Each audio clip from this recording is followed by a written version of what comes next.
بسم اللہ الرحمن الرحیم نحمدہ ونصلی علی رسولہ الکریم اما بعد۔ آج کے درس میں قربانی سے متعلق دو باتیں کرنی ہیں۔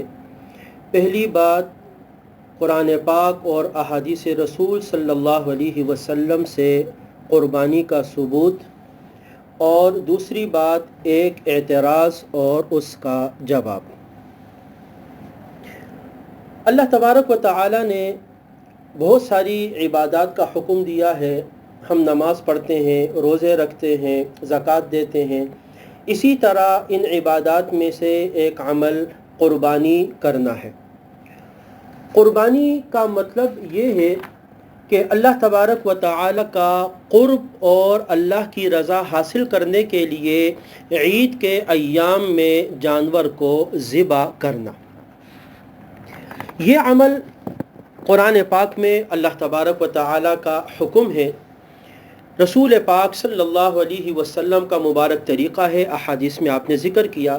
قرآن پاک میں اگر ہم دیکھیں تو یہ حکم کئی جگہ پر ہمیں ملتا ہے۔